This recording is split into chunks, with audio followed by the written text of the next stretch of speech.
కనీసం స్కూల్లో ఏం జరుగుతుందో మనకు తెలిసేదా? తెలీదు. మనమందరం 90% గవర్నమెంట్ స్కూల్లోనే చదువుకున్నాం.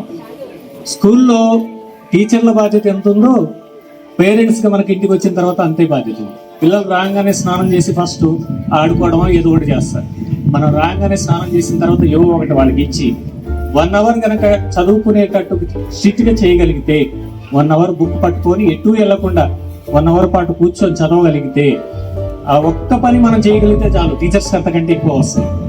వాళ్ళు ఒక్కడే చేస్తే వాళ్ళకి మంచి అలవాట్లు వస్తాయి అనుకుంటే పొరపాటు. మంది కూడా బాధ్యత. రాగానే సెల్ ఫోన్ ఇచ్చేస్తుంది. దాన్ని ఏం చేస్తున్నారో మనం అబ్జర్వ్ చేయాలి. ఇప్పటి వరకు కూడా నా పిల్లలు ఎప్పుడు నా ఫోన్ ముట్టుకోరు. ఇంటికి వెళ్ళిన తర్వాత నా ఫోన్ ముట్టుకోవడానికి భయపడతారు. నేను కనుక వాడి చేతిలో ఫోన్ చూస్తానంటే తిడతాను. ఒక చిన్న ఇన్సిడెంట్ చూస్తానండి. 3rd క్లాస్ మా పాప క్లాస్ నుంచి ఏడ్చుకుంటూ వచ్చింది ఈవినింగ్. అమ్మాయి ఏమైందనండి, మా సార్ కొట్టారు, మీరు ఒకసారి చెప్పండి నాన్న, సారు టీచరు చాలా బాగా కొట్టేస్తున్నారు నన్ను స్కూల్.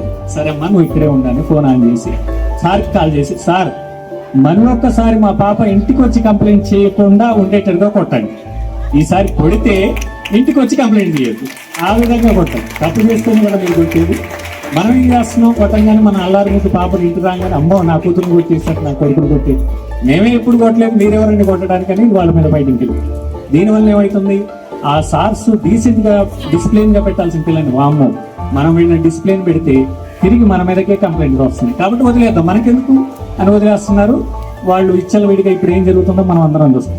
దయచేసి మన బాధ్యత కూడా ఉంది, మనం కూడా బాధ్యతగా ఫీల్ అవ్వాలి.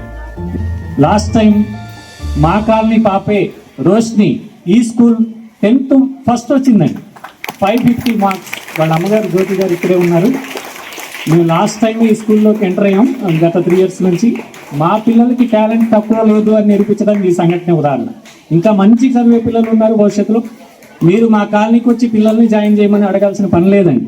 వందనం అనే స్కీమ్ ద్వారా ఎవరైతే పిల్లల్ని చదివించుకోలేరో ఆ అమౌంట్ వేయడం ద్వారా ఆ పిల్లలకి ఆర్థిక భరోసాను కలిగిస్తుంది.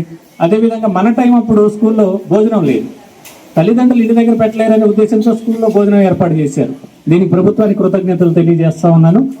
కాబట్టి మా ఊర్లో టాలెంట్కి కొరవలేదు. మా పిల్లలకి వచ్చే తరం కూడా చాలా మంచిగా చదివే వాళ్ళు ఉన్నారు. వాళ్ళకి మనం కొంచెం చేయూతనిస్తే చాలండి, చాలా బాగా చదువుతారు.